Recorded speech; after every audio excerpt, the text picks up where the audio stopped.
And it's a very good morning Saturday with another edition of the Saturday Show. I am Carl Edwards, leave it as your host. We're going to talk about a lot of this. This is international break. There's not much games going on except for the lower leagues, which we'll discuss shortly with the fixtures coming up in League One and League Two.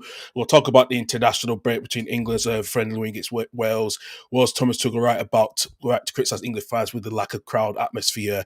We'll also talk about Scotland's win against Greece after they were 1-0 down. We'll talk about struck late, it can have a chance to qualify now into the playoffs. And we'll talk about Trey Hughes' first goal after Northern Ireland beat Slovakia 2-0 as well. And also we'll talk about, we'll get Reese on later on, is what to expect if Jarrett is heading back to Rangers with, going back to if he gets this is the job as a second spell as a new coach of the Rangers as well. So let's look at all the fixtures for this weekend, especially in Leagues One, Leagues Two. And I will get that up in a second on the screen. And that's right now. There's only a couple of games have been postponed due to international players. Barnsley and Cardiff, it's off, postponed. Luton and Huddersfield, Mansfield Town, and Plymouth and Pittsburgh game against Stevenage all being postponed. So there's only just at least about 5-6 games on today. So Northampton against Rotherham later on today. Port Vale go away to Wimbledon. Burton against Bolton. Exeter against Reading. Doncaster go away down to East London to face Leyton Orient, and also Stockport home against Blackpool, and Wickham go away to Wigan. And there's no games postponed in League Two, so all those fixtures announced. MK Dons go away to Bristol Rovers, Newport away to Accrington, Walsall down at Crawley, Crewe at home to Bromley, Gillingham against Cheltenham, Shrewsbury at home against Cambridge United, Tranmere against Barnet, and then just the even kickoff between Oldham against Barrow later on today, and a couple of games in the Scottish Championship as well. Not much going on. Partick Thistle, where Malta and Red Forest against A United, and there's a big game at 3:00 between St Johnstone against Ross County later on today as well. Just see the games for tomorrow. The World Cup Qualifiers tomorrow with Scotland against Belarus at 5:00 as well. That's what the key games. And in the Super League as well, it's Everton against Manchester United, and it's a big game between Liverpool against Man City, and then Chelsea at home to Spurs in the early kick off as well too. And Chris, thank you for the update that Notts County and Swindon the only League Two game postponement. Thank you very much for confirming that to me. That at least I now know that now. So let's bring on our guests this morning. And first up, we've not had it for a while, and I spoke to him not since pretty much the end of last season when he messaged me to say good luck for as a Leeds fan to be good luck, and we have swapped places, but I'm hopefully his team can come back up, but not replace us at the end of the season. It's LITD TV himself, Chris. Good morning, Chris. Good morning. I had noticed sort of since you'd got promoted, you've got new friends now, and you don't talk to us that we're down in the dregs of the lower division. Yeah, I feel like you're the BBC this morning, and you sort of got me in just to tick a box because you've obviously got a Sunderland fan coming in who's in the Premier League, and yeah, we'll get a nominal Championship fan in just to make the numbers up. Well, sometimes I have to take that quota, Chris. It has to happen at some point. And so, hey, I do that a lot with Addy, who's our Bristol City, when we're doing the championship review. So we do have to keep it, So, yeah. Absolutely. Do you know, Chris? Chris Welsh, he loves the Aston Martin clap repping Fernando Alonso. Yeah. If you're going to have a Formula One cap, I'm sorry, it has to be Aston Martin. That's a good question. Actually, I've been even though I've always been a Mercedes fan, but deep down I've always been a McLaren fan because of the Mercedes engine. I've always repped the McLaren anyway. I would have the McLaren cap anyway. So I mean, they're pretty shit. I mean, they've got Alonso, but but they're never going to sort of win anything. But you never know with the new rules coming next season and Adrian New's in. You never know. So no, you don't. But it's the James Bond connection as well. Well, that's a fair point. Yeah, that's a fair point.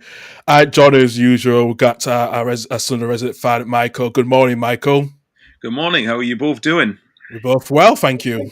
I just got to say, I love the fact that Chris was talking about like ticking a quota or ticking a box that we have to get like a championship fan on. So, like Carl said, I immediately felt for poor Annie every time because me and you, when we stopped recording the championship review show, we talk about Orwell was buying players for like 25, 30 million. Annie just goes, this is what I've got to deal with the fact that two fans of clubs that are in the Premier League get to spend this much money and then we barely do anything. But Look, I mean, to be fair, we can't exactly accuse Ant anymore of not having a social having a social life now because he doesn't No, know we can't. his teams in the Championship. So you know, Yeah. it's funny how I used to do the shows with him every week when I was watching him happy and go lucky when Leicester were top of the Championship. Going out for curry nights and stuff as well. Yeah. And I was watching Sunderland under Michael Beale and Mike Dodd celebrate the dizzy heights of 16th. And then I'm watching him going like, oh, he's enjoying himself. I'm glad to know he is. And then as soon as we go up, oh, he's stopped doing this. He's just suddenly gone on a life now. So at least we can say, Carl, at least with us, we can like say, well, even if Leeds and Sunderland are in the Premier League, and we obviously both hope we stay up, at least we're still continuing this and still in the Championship review. That's a fair point. Well, good luck to you. I mean, we had our moment in the sun, if you like. We had a fantastic 10 seasons, but everything comes to an end. Football is a cycle. Yeah, well, hopefully we have a good 10 years, because good knows I've had a shit 10 years, put it that way. When I've watched relegation battles, then relegation, then 4 years in League One, and then 8 years out of the Premier League. And just to add insult to injury, while them lot up the road become the richest club in the world, finishing the Champions League twice and win the Carabao Cup. But, so been through my fair share of the mills. I think I'm due something exciting to happen. I feel your sympathy, because I'm looking at Coventry this season and thinking, what the fuck? I wish I was here. Wish I was here right now, actually, to be quite honest with you. So... You know what'll happen? If he's in this bloody chat, he's in this bloody chat, he'll just go like, oh, well, what, the six-fingered inbreds and all that rubbish, they're all the top of the league, we'll catch up to them with our 5 fingers and everything else, it's some mental comment. That's just literally what he's like. Yeah, we know. Me and Carl bloody well know very well. We deal with it on a daily basis in our group chat on Twitter. So I mean, he is quite amusing. Yeah, we'll say that he is quite amusing. Yeah, absolutely. He is quite amusing as well. Good morning, Stefan. Yes, I hope you're well too as well. Shame about the result last Saturday against us Jambos. So, yeah. Just casually slide the dig in there. Hey, it had to come. Listen, it was coming. So, you know what? We were the better team. We've got that winner. So, I'll take it. So, fair enough. Right. Fair enough. Let's get on to some of the international break. This is what's going on. Let's talk about the friendly between England and Wales. England won 3-0 against Wales. It goes from Mason Rogers, Bukayo Saka, and also Ollie Watkins as well. And pretty much a very lackluster Wales side didn't compete in the game. But the big talking point is Thomas Tuchel in his press conference after the game talked about criticizing the lack of noise from the atmosphere from the England fans. And look, he said, this is what he said, I love English football. I love English football fans to support the give, but I think the atmosphere did not match the performance on the field. We had excellent support in Serbia, but when we were 3-0 after 20 minutes, we had the ball. We had ball win after ball win after ball win. I thought this is why the roof is still in the stadium. That's just it. It's nothing big. We do everything, get to be infectious. There's no problem. I'm sure we'll get everyone going. It's on us, but tonight, I was a little underwhelmed. Well, what's your take on that, guys? I'll go with Chris first. Look, what the hell are we doing playing a friendly? I thought that international friendlies were a thing of the past. This is why we've got the Nations League. If we're having a bloody international friendly, so, a game is being played that's of no meaning whatsoever, players are going to get injured from, all our teams, and what WTF? I watched 10 minutes last night. I missed the first half, so I missed all the goals. And to be quite honest with you, I turned off. You go into a friendly. It's like go to a pre-season friendly for, I'd say, Leeds, Sunderland, or Leicester. Are you going to get really, really wound up about it? Yeah, come on, lads, let's go and beat Peterborough. You're not. You're going to sit. It's a game. I don't know what he expected. Chris, don't you dare disrespect the EFL Papa John's trophy we won 4 years ago when we had to beat Tranmere Rovers in the final. Don't you dare disrespect that, mate. That's a trophy. I'd take that at the minute, mate. I'll tell you. But no, do you know what I mean? But that is the trophy. You've something to play for. This was just like a pre-season friendly. We got a World Cup match coming up. And let's be honest with you, even the World Cup matches are an absolute bore fest. FIFA have set these competitions up where we are playing. I mean, I think somebody beat somebody 10-0 the other day. It was Austria against San Marino, Yeah, and and every single player had a goal or assist in that 11. Yeah, what? I mean, if England or Italy, Spain, whatever, can't get out of these groups that they're put in, then they might as well pack up and go home. So can I get excited? I mean, who's in England's group even? Right, England, Albania. Can I get excited about that? No. no.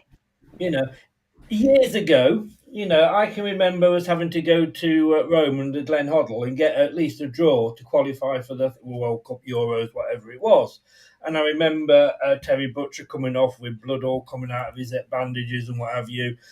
And that was a risk that, well, we might not actually get there again. We've got a bit of a history of that, England.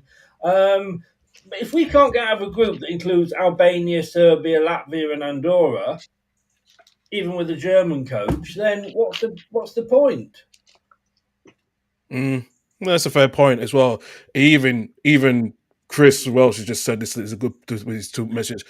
I don't take this up, but it's why we're still playing them. Yeah, there's a fair point with the friendlies. Yeah, and also don't worry about the media. The media ready to jump into it straight away if he does something because of his nationality. And in a way, we know English is not his first language. We know there's been a lot of criticism.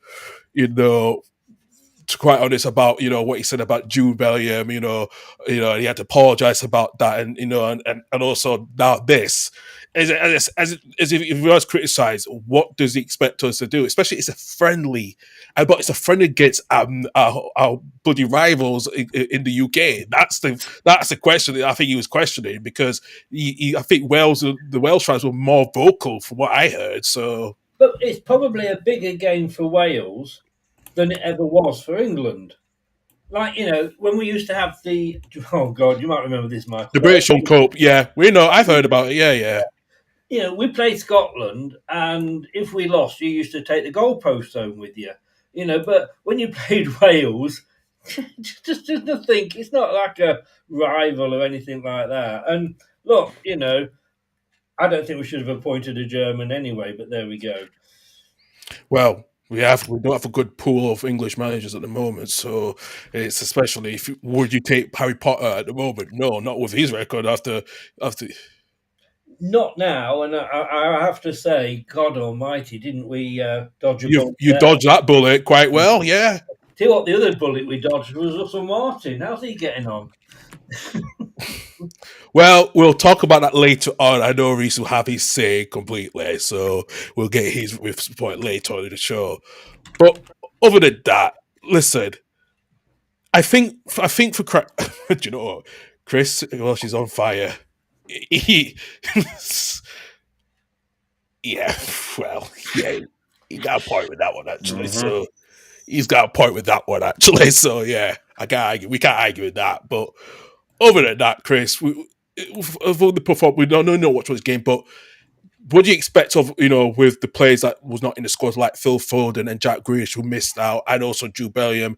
Was he, especially with Phil Foden, he's getting back to his solid to best as well as Grealish, but was he right not to take Jude Bellingham because he's just come back from an injury, a long-term injury, and he needs a lot of match fitness before he gets selected? Because there's a lot of people, the media saying that, he's not going to take him to the World Cup. Of course, he's going to bloody well do. He just don't need to play in the qualifiers. Especially he just needs to recover on his injury first. You've got other pool players that we got at the moment.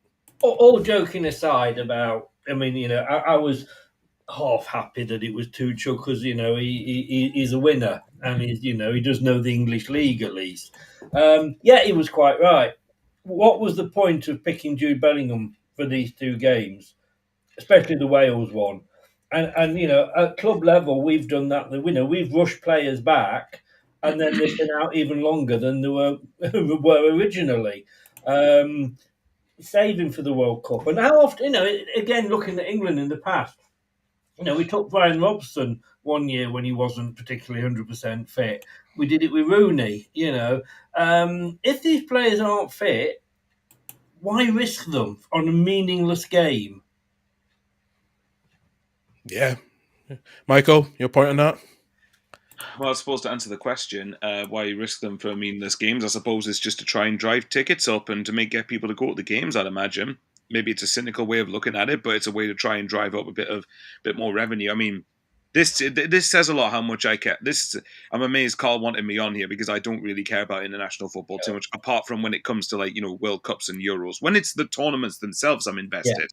But this is how much I cared. I literally had to go and quickly watch the highlights of see the goals before while Carl was talking at the start of the show. That's how little I cared about the England Wales game. It was the same with us. It was all of us the same as well this past week as well. But I just did that before we started the show as well because I thought, you know what, I wanted to get through this quickly because there's some main talking points we do need to talk. But I thought just to get the qualifiers out of the way because especially we'll talk about Scotland. Oh yeah, well, of course you have to.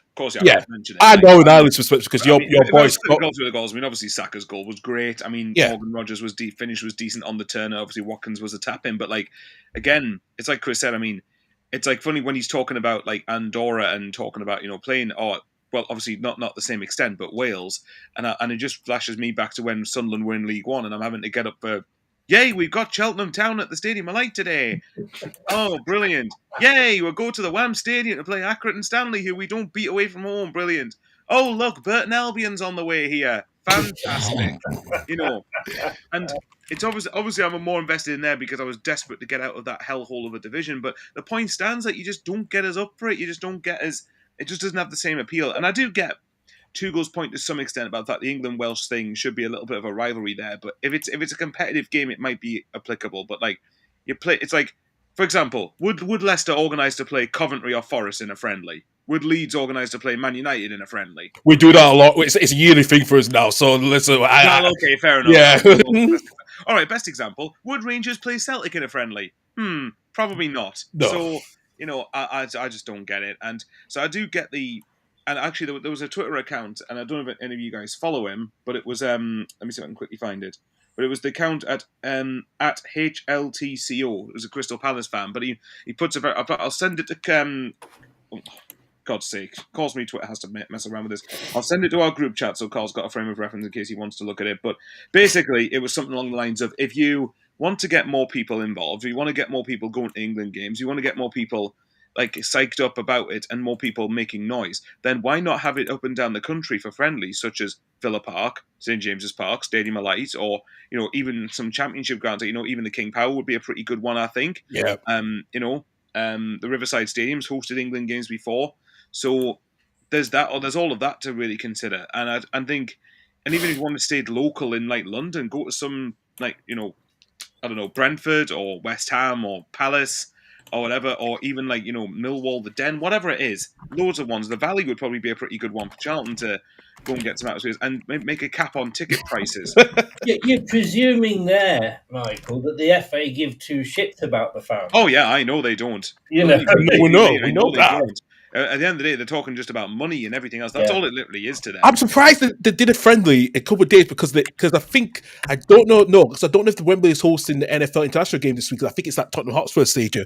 But I'm just surprised why in a way, especially with friendlies, especially if it's NFL European international games coming in London, I would avoid playing it over there and go somewhere around the country rather than playing the friendly. If it's a qualifiers, that's different. But when it's a friendly, yeah, take it out of the country. And if you want to make it, I know Chris is right. I don't think the FA care too much about it, but let's but for the sake of argument, if you want to make an event of playing Wales, go and play in Wales. Go and play in Cardiff or Swansea or Newport or whatever other ground, or Wrexham or whatever ground there is in Wales. I don't really care because my geography is shit.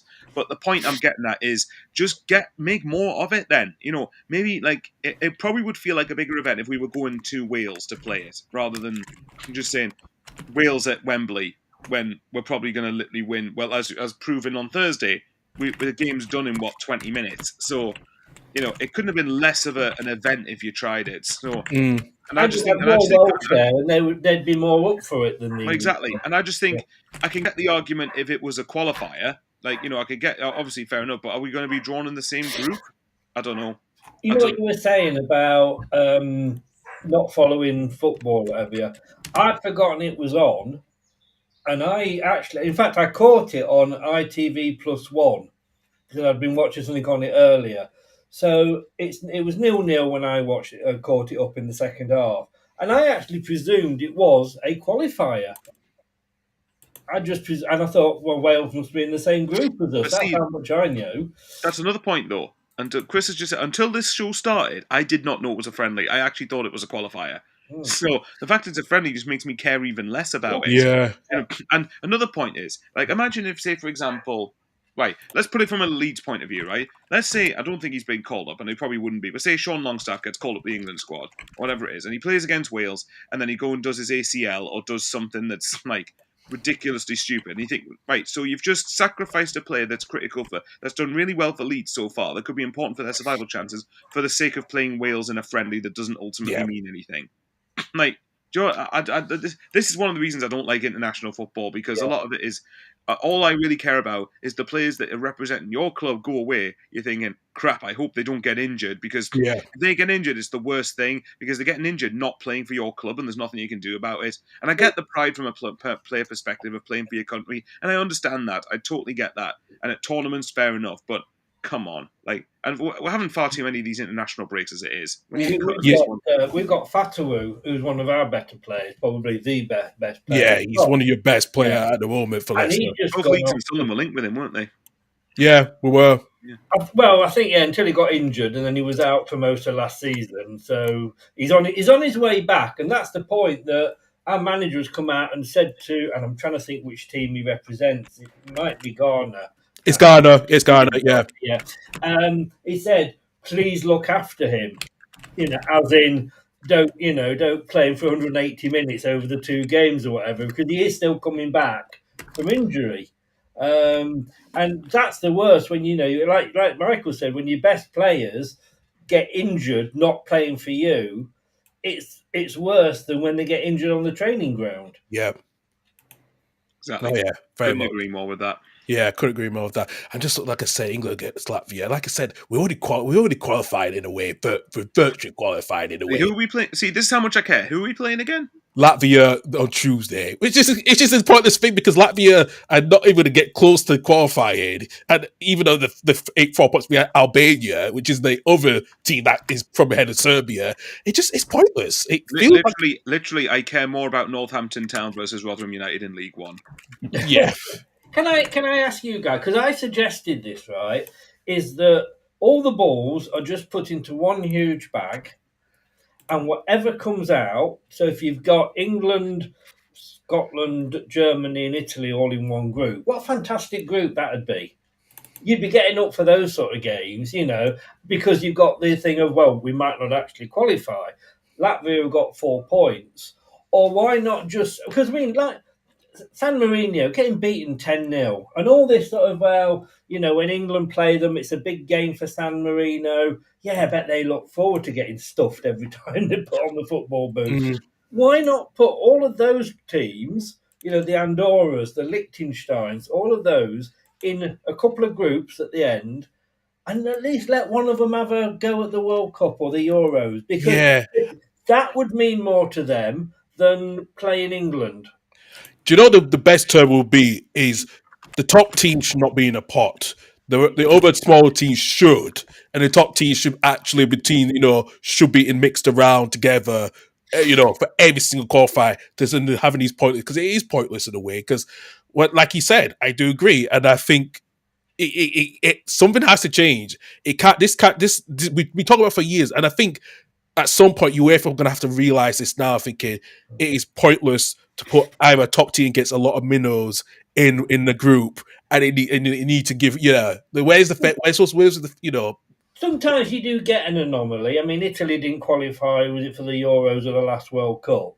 And I was looking, Group J, bloody hell, North Macedonia atop of the group, funnily enough, that Wales are in. So you do sometimes get, exceptions like that. But when you look, the top teams in the groups are Germany, Switzerland, Denmark, France, Spain, Portugal, Holland, Austria, Norway, Italy are struggling again, North Macedonia, England, Croatia. Tell me any of those that you're surprised at the top of the group. apart from North Macedonia, obviously. Actually, North Macedonia have come really good the last couple of years, especially when they beat Italy in the playoff in the world for the World Cup. For the couple of years ago, the World Cup. It's not be surprising because I was interested that it's since Italy have not been since they won the World Cup 2006. They've never won a knockout tournament in the World Cup since they won the World Cup in 2006, which is near 20 years now. I was surprised when I heard about that stat. For really, yeah. I just, like I say, why get excited about it? Yeah. You know. Yeah, fair point. Well, like I said, we'll move on to the next category. And since now, Reese, good morning, Reese. At least we've got you on properly now. Morning. I've just been sitting listening to you lot patiently for the whole time. It's good. Good. Fuck You England. feel better now you finished the toilet, have you? You finished your stripper piss. For context, I was actually tidying up before I went live. I was listening the whole time, so still funny. So I'll let that one go. Yeah. Fair enough. I'm all good. And in the background, I've actually been preparing my own show because I actually do have a stream at 1:00. So yeah, you do. So the hopefully, yeah. I have been in the background doing my thumbnail, doing all my stream shit, so that's all ready to go. So now I can talk about football. Yes. Well, let's go into Scotland. Scotland won against Greece in the World Cup qualifier 3-1 on Thursday night. Reece, give your take on it. It wasn't the best for Scotland's performance, but to get the win against Greece after you lost to them 3-0 in the Nations League earlier this year, it must have been a better outcome, especially to your chances to boost the chances for Scotland's playoff hopes. Oh, absolutely. I don't think any Scotland fan, either watching on TV, watching on some form of method, if you're not in the country, give or take, or if you're actually at Hampden Park watching the game, if any Scotland fan said that performance was great, you're either on drugs, you're either from Leeds, or you're insane. Or you're insane. And quite frankly, it was a horrible performance. And I ain't gonna lie, based on the first half alone, Greece should have been beating us like the EU is beating them with the Euro. But instead, we financially benefited. They got ripped apart. Economically again. But that was jokes are over. All serious, I actually don't think we deserve to win. Based on the first half alone, we were horrible. We go a goal down. Greece, it was coming. Greece got a very good goal. It was on the run of play as well. We really just let them have it. It was horrible. Yeah.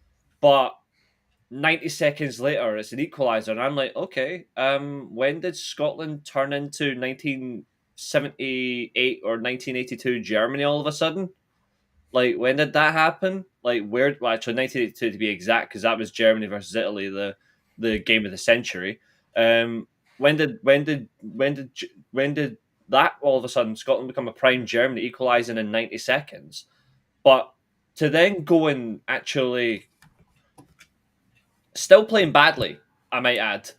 Well, not playing badly, but the game had really slowed down for Greece, and Scotland were just really slow. We then went on the offensive. We didn't change much. The only thing we did change was a couple of substitutions, but we still played the same system, which I'm surprised. We come into the game. I'm like, okay, let's see how we go. Oh, Scotland's playing a 4-3-3. Oh, Steve Clark must have the Viagra. Okay, so we're hitting up a 4-3-3. It's got a lot of central players, apart from Ben Doak on the wide position, who's a natural winger. Ryan Christie, for some reason, plays holding midfield for Bournemouth. He plays left wing for Scotland. I don't know why that continues to happen, but okay. I mean, John McGinn plays wide now for Aston Villa. It'd make more sense to play John McGinn as a left winger and then play Brian Christie in the midfield. But no, Steve Clark persists with Ferguson, McTominay, McGinn as a midfield. I'm okay with that. Cool. And we just continue to run rampant on them, and we're constantly putting the pressure on them. We get the second goal, Lewis Ferguson's first goal for Scotland as well, in a game that matters, unlike, I agree with Chris, a fucking friendly where who cares? Yeah. If your first goal's in a friendly, don't celebrate it. I actually encourage international players, even if you're the top goal scorer for your country, if your first goal is in a friendly, or if you're a record-breaking goal scorer, if you're breaking a record for your country, you celebrate it in a friendly, you should be put to death. I'm just kidding, but like it is a death sentence in my opinion for celebrating like that. But obviously, a goal's a goal. I'm glad Ferguson got it. It was a brilliant run as well, especially because Greece were so packed in their box, and Ferguson still manages to slip through, bouncing the bottom corner, and all. Like I'm like, okay, 2-1. Just like the old Mario line of 1-0 is a dangerous scoreline, 2-0 is a dangerous scoreline, 2-1 is also a dangerous scoreline as well, because you can go to 2-2 or you can go down to 3-2 and absolutely lose your way. We kept going, and then very end of the game, first time in 2 years, he wasn't part of the last squad, but he was actually in this one. Lyndon Dykes scores for the first time in 2 years and actually seals the win for us in right at the end of injury time. So And in a calamitous way with Kostas Tozakis, just with these, he just the ball slipped out of his hand when he tried to grab it, and it was good. One thing I do agree on though, in terms of the game, I agree with the fans' anger towards the manager though. Yeah, like he takes off Ben Doak, who's actually playing a good game. He was not the worst player on the pitch at all. But he gets substituted in just before we score, and I'm like, the fuck? Like, why are we taking off Ben Doak, who's actually giving us natural width? He can actually cross a freaking ball, especially when we've just lost Aaron Hickey again. Like, again, I don't know if he's a serious injury. I hope not. It looked bad when he came off, but unfortunately, it means that moron Ralston had to come on the pitch, and that's anyone that talks about manager favourites like Gareth Southgate, for example. Steve Clarke is worse. Steve Clarke would get pegged by Grant Hanley and Ralston any chance he gets to put them in the squad. It's becoming even worse. And Grant Hanley, to be fair, had a decent game. But still, he should not be in these freaking squads. Do you know what, Reece? I'd hate to listen to you when you've lost a game. I'm honest, though. That's the difference. In fairness, I'm just looking at the stats for the game, because like I said, I didn't watch it. We were really not good at all. How the hell did you win? I'm looking at these stats. I'm not even kidding. I'm not even kidding. You need to see if you get a chance. I know it's Greece versus Scotland, Chris. I know you're not likely to do it. See if you get a chance. Watch the highlights, because you'll see all the chances Greece had. Yeah. Greece should have been 4-0 up in the first 55 minutes. Shots. Like they had so many, and I'm like, Scotland are fucked. Like, no way we're going to survive this. And I'm like, but then eventually, when we got the second goal, I was like, actually, hold on, if we get this here. And the bad thing for Greece, and Chris is right, like, Greece are no mugs.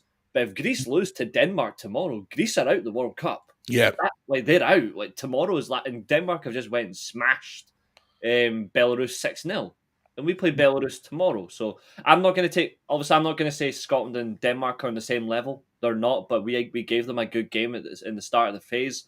But in all essence, I'm not going to say, we're going to go and totally beat Belarus.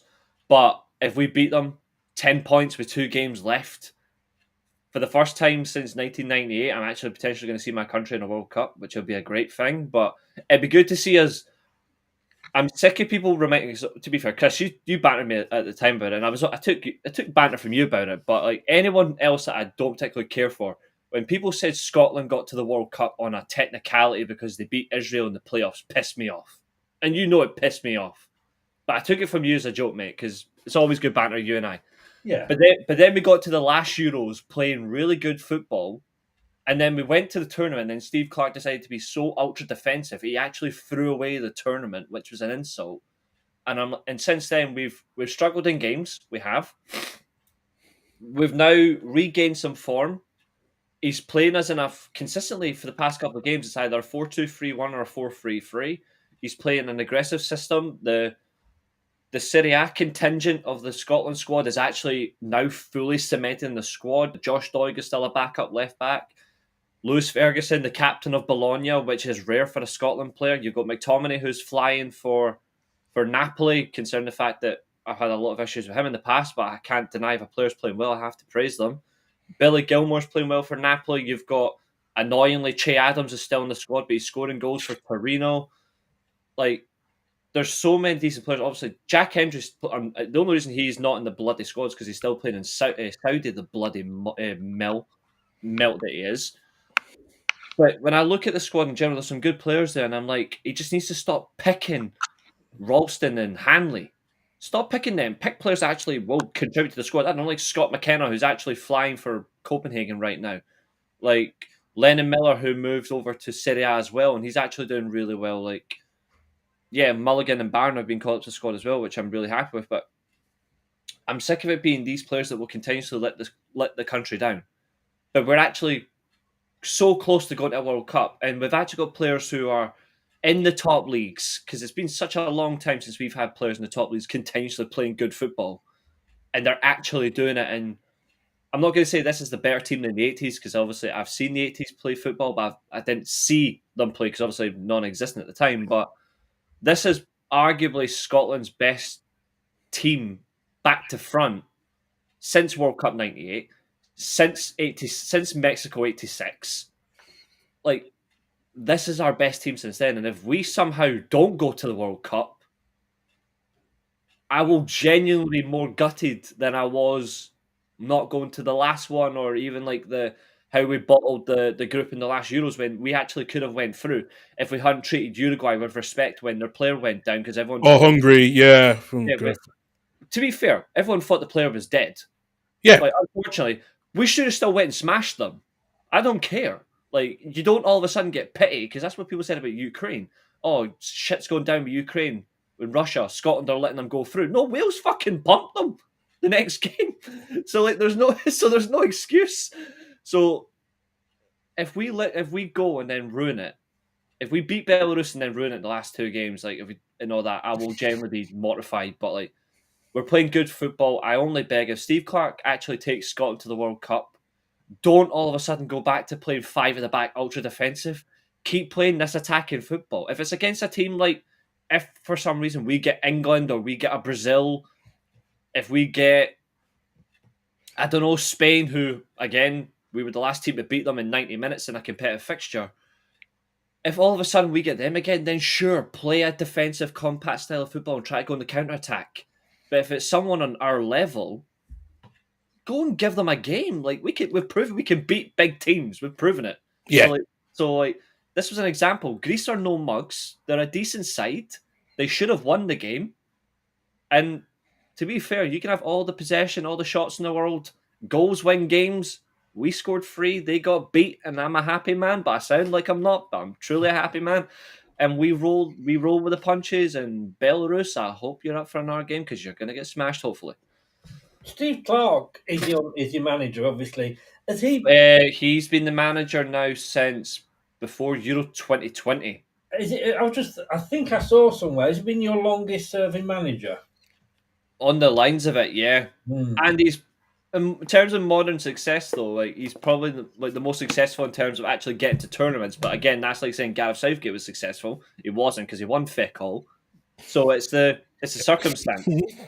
It's the same circumstance. Yeah, you can go to tournaments and do well, but it means nothing if you don't do anything. The Scotland are never going to go win a tournament, but we did actually win the old UK Cup a long time ago. So at least we have a trophy. Wales can't take it. Listen, you still have the trophy that you hold in the Euro 2020. Oh, you had a good record against England, so we could give you that. So to be fair, nobody really celebrates that.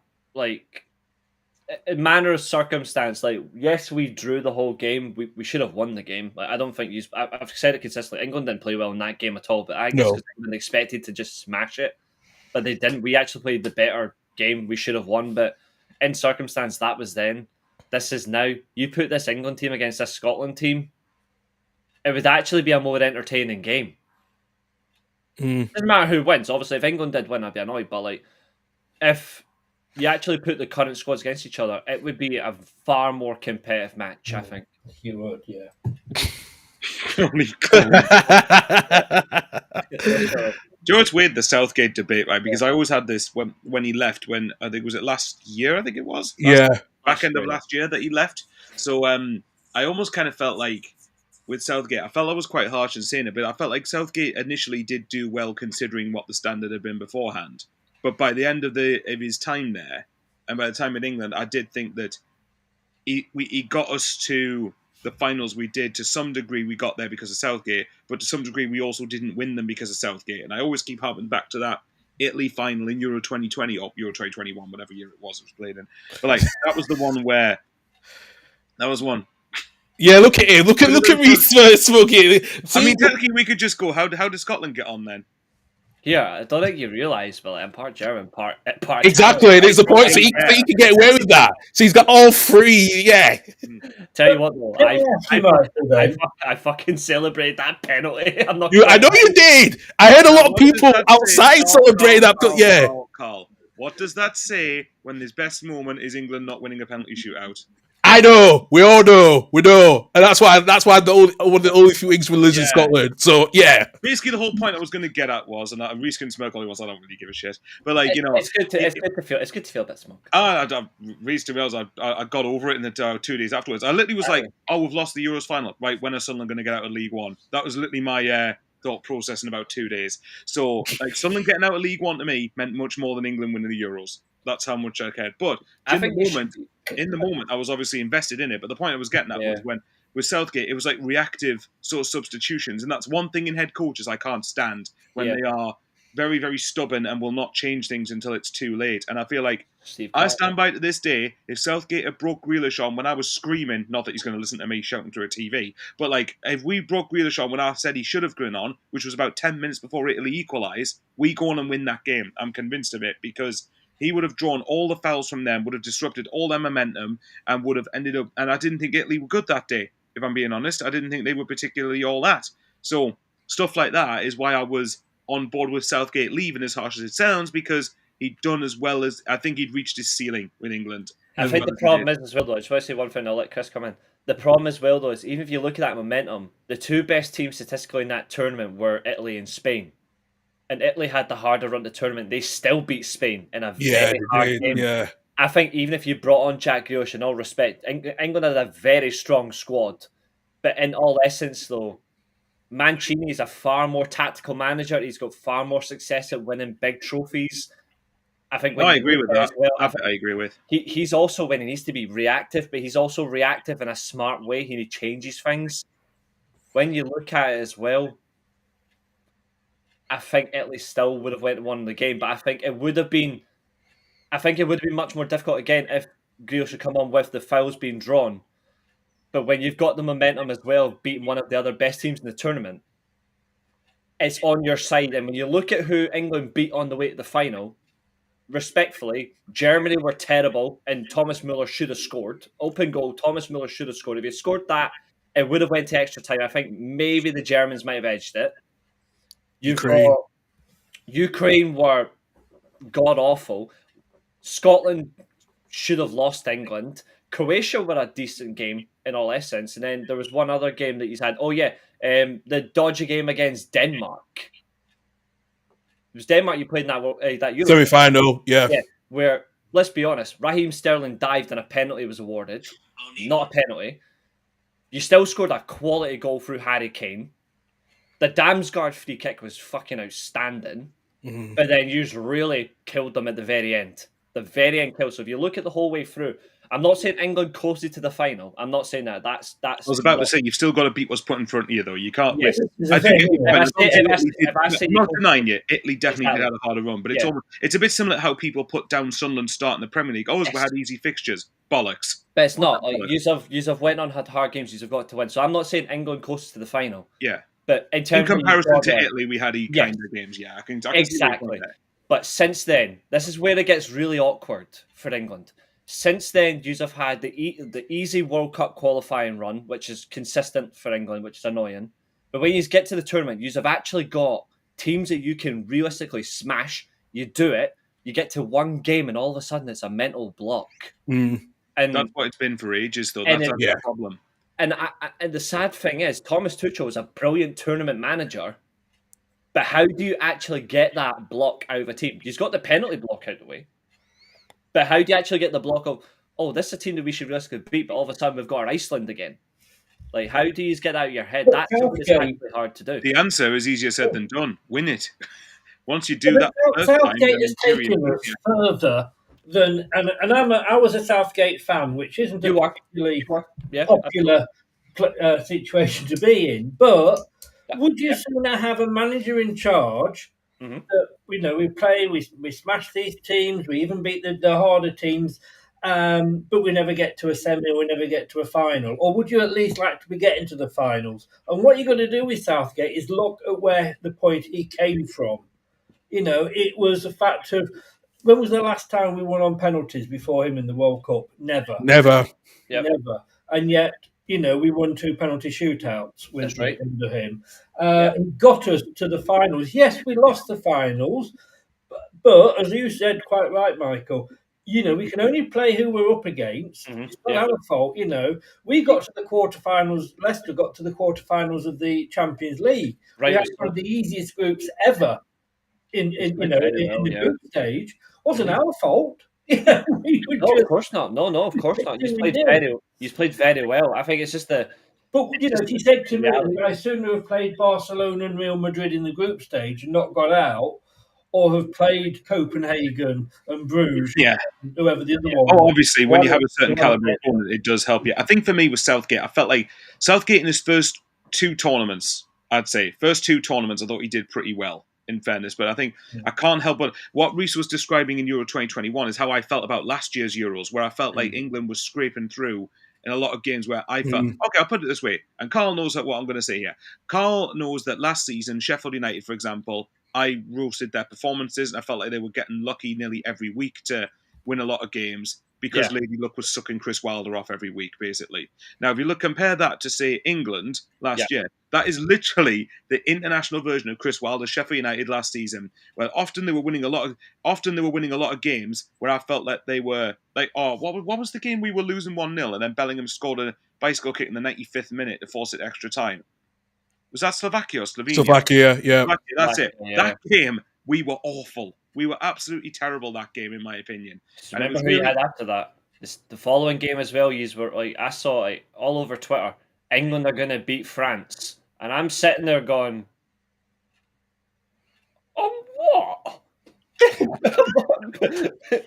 If Harry Kane hadn't kicked the ball into the fucking crowd. I always say, like, I know. That's a there. I mean, that was there. Like, he went for glory. Like, you know, he went for glory. But I'm like, if you go for glory when you've just missed one, it's never gonna go well. And I'm sitting there going, Harry Kane's gonna miss. Harry Kane's gonna miss. Harry Kane, yeah, of course. you just Just manifesting it, weren't you? Hey, I was out like that with Doug and Rebecca that night. I was at I remember ex at a restaurant, and because it was actually an Italian restaurant, a lot of Italian Scottish fans were quite happy when in the background the staff. For you as a supporter of the English national team living in Scotland while watching tournaments must be an absolute nightmare for you.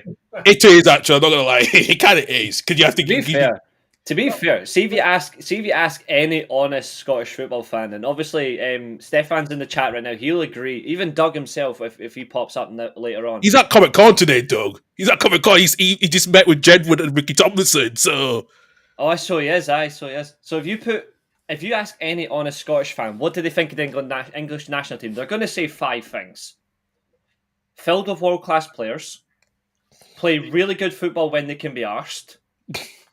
Top class manager, could potentially win a tournament if they really get stuck in. Hate the arrogance of the fans and the fucking media.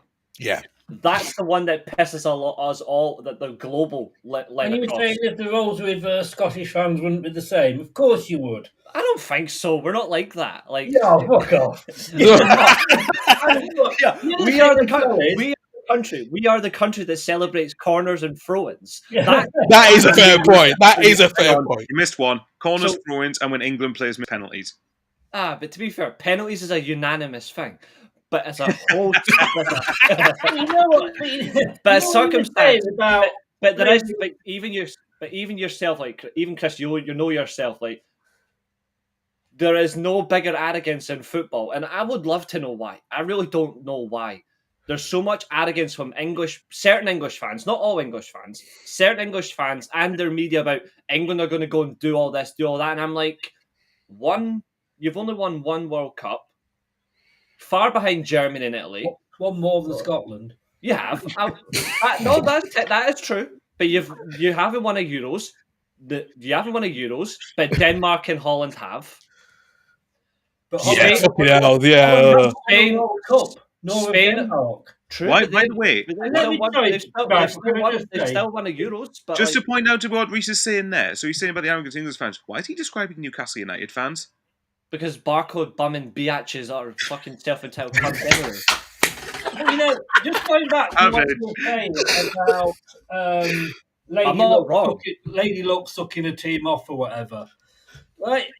Are you bothered that you? I didn't follow Sunderland. Well, I don't follow Sunderland full stop. In fairness, but nice to see you back in the Premier League. No one follows Sunderland. It's okay. No. They just get deja vu. But do you give a shit whether you won all your games 5-0 or 1-0? When we won the Premier League, we were winning it 1-0. Once we'd got past the fact of conceding 5 goals every game, we were winning 1-0, 1-0, 1-0, 1-0. Quite often with a bit of luck. I don't give a shit. No, you wouldn't. But as a fan, trust me, as a fan that was competing against Sheffield United last season, it frustrated the living daylights out of me watching. It did, and also me as well. It frustrated me. Chris, it wasn't just a one. I promise you, it wasn't just a one-off thing. I watched about nearly half of their games, and at best 2 or 3 times they played well. At best, Okay, but most times they got dominated. The opposition missed easy chances, and they ended up scoring one of theirs. So they've got a subscription to certain sites. Like we know that Sheffield United are not. Well, yeah, that is also true. Yeah. but if the roles were reversed, would you be complaining, Michael? I would be concerned about the performances. Yeah, but as long as you're getting the 3 points. Yeah, you would. But the point I'm getting at, though, is that with Sheffield United, they were literally... Right, if you look at the game... Right, look at the game against us at Bramall Lane, for example, last year.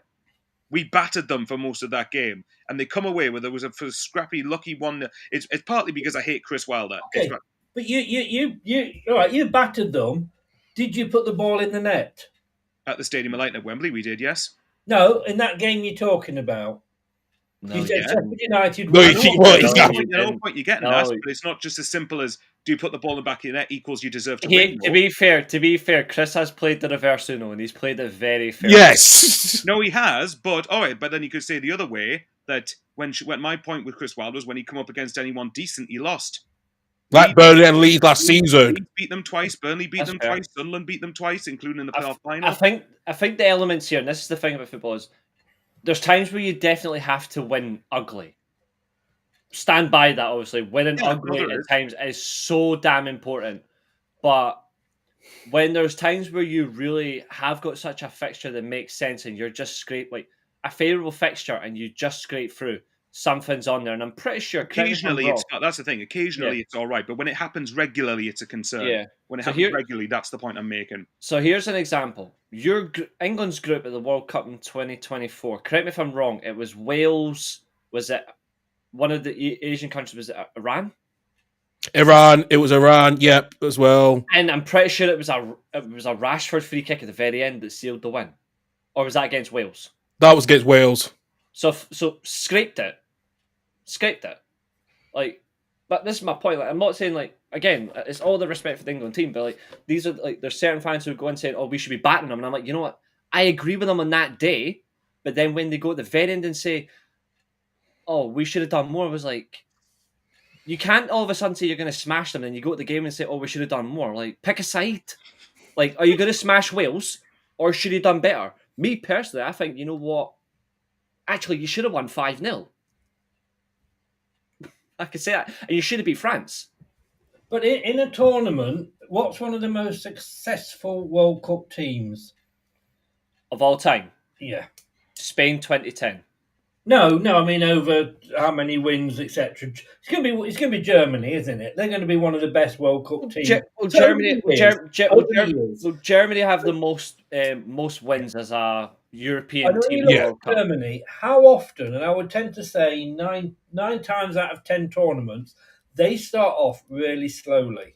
Except 3 tournaments, but yes, I agree. Except 3 tournaments in particular, they did not start. You'll know better than me, obviously. Italia 90, World Cup 2006 on home soil, and then World Cup 2014 when they battered Brazil. But they Yeah. usually, and didn't Oh we wait, all love that? actually, hold on. They did well in South Africa, to be fair. But usually didn't they, they usually start very slowly. Yeah, they And grow then into the tournament. yeah. They grow into the So tournament. I do agree with, yeah. was it America the other team in the group that Yes, the USA was in that team. Yeah, in our group as well. Yeah. pretty easy That was group. that was the what was it they used to say about that group? It's East versus West and England stuck in the middle. Yeah. Yeah, it should have been an easy group, but Yeah. we started off slowly. Now, the only difference to that is when we had Roy Hodgson, we started off bad and ended bad. Yeah. There was nothing in You, between. you started off on the brink of the retirement home and then you finished in the retirement home. Yes. Yeah. Yeah. And when I look back at that time under sort of Roy Hodgson and before him under Capello, Again, that was McLaren so bad. under McLaren. Yeah, that was And horrible. then you look at Southgate, you're thinking, well, it's gone in the right direction. Of course, I don't disagree with that. I don't disagree with that at all. And it's the same with Leicester this season. People were going mad because we drew 4 games on a trot. Yeah. And I said last season, I'd have bit your dick off to draw 4 games on the trot. We lost 17 in a row. Easy, Mona the Vampire. We were under the great Manchester United. It used to be great. But we'd have loved it, and they're going, yeah, but we should be beating these teams. We're in the second tier. They're crap teams this season. Blah. But once you get past the top 6 in the Premier League, they're all pretty much of a muchness. Yep. You've got to look at where you're coming from, and I get it. I get that Southgate was not necessarily. He was, as Michael said, he was reactive. Yeah, we agree with that. Yeah. And that is annoying. And maybe another. Chris agreed with us on something. That's good. You want to agree? It's a boring show, but no. But under another manager, we may have won those games. Under another manager, we may not have got to the finals. True. I think the only other thing that does let Southgate down, and this is not about him being proactive. I think the only thing that let him down was his persistence to, when he's picking certain players, he's playing them in positions that they don't make any sense in, and it doesn't make you look at all fluid. It makes you look so all over the place, and you're like. And I think the one big example was Trent playing in the midfield and not playing in the right back. That's the one. Yeah. Or you just don't pick Trent at all because Trent is wank. Yeah. And then any national manager, well, no, not any, has their the favourite. England national manager's job should be one of the easiest jobs going. Yeah. You've got to pick the best players. Mm-hmm. All you've got to do is decide what formation you're going to play or prefer, and hopefully you go for one that's been played a lot in the top 2 divisions. Which makes and once sense. you've decided on that, you then go and say, right, he plays that position, he plays that position. Why are they playing players out of position? It should be a piss easy job. Yeah, exactly. Like, you look at what was it? The front 4 that you played in Euro 2024 Euro 2020 before they eventually changed it. His front 4 was Mason Mount, Phil Foden, Mason Mount, Raheem Sterling, Harry Kane up front. And I'm like, Phil Foden had barely played as a winger yet for Man City. Yeah. So why not just play him through the middle, Mason Mount on the right, because he was actually playing on the right wing for Chelsea. Like, it makes fucking sense. Or, here's a news flash. Raheem Sterling on the right wing, Marcus Rashford on the left wing. Oh, logic, Mr. Southgate, you absolute spanner. I get it at club level because they've got more time and they can maybe see where a player's second best position is. But at international level, you've not got with them long. You play it right back because you play it right back for your bloody club. Exactly. Yeah. Simple. And I think that was what he does badly. Is he just slots in thinking, oh, this just makes sense for me. I was like, well, it doesn't make sense. It actually hinders your team, and all managers do that. It's not just him. No, it's all managers do that. Yeah, exactly. So like, no one's going to get a free pass on it. But I hate when managers do that. If you're in a certain game where you've got injuries and you've got to play a player out of position, that makes sense. But if you've got a fully fit squad of players that play the positions you're playing, play them in their position. Like, you're playing Lewis Skelly at left back, and I'm sorry, but Livramento is a right-footed right back, but even he'd be a better left back for England than Lewis Skelly. And Bukayo Saka, yeah, he scored against Wales, but Bukayo Saka isn't as good as people think. He's actually just an average player, in my opinion. And I've said that for a long time. So He has said that, and I see your reaction, crazy. Yeah, listen. I don't think he's. I think he's a good player, but I don't think he's world class. And people think he's world class, and I'm like, seriously, Christ Almighty. But you've got some players in there that actually do make sense, and he does fit the England squad, but he's not a world class player. But I look at it. Can I ask you all a question then? Because this is something that I always wonder. So if you've got, let's say, a left back, and you've also obviously got a backup left back as well. Absolutely, he's not as good. He's just average, yeah. Your first left back, who's brilliant in the position, gets injured. Yep. Do you risk the left back who's not as good as the left back, or do you bring the right back who's brilliant at right back over because he's actually technically better than the left back, but he doesn't play normally on the left? Normally, I would say go for the exception, because if you actually have a good player that can play, if he's actually both footed. No, he's not. He's just a normal, standard, right back. If for circumstance he's just a right back and he hasn't played on, people find right back and left back are the same position. They're actually not. The role requirements are different. One of them could be an attacking fullback, the other could be defensive. I mean, you look at Leicester's team that won the Premier League. Like, your right back and left back was totally different. One of them would actually go forward, the other stayed back, and it's just common football knowledge for a team that plays very good organised football. So, if all innocence, when England played Kyle Walker and Kieran Trippier right back and left back, I understood it, but it was better to go with Luke Shaw eventually when he was fit, although Luke Shaw is absolutely dreadful.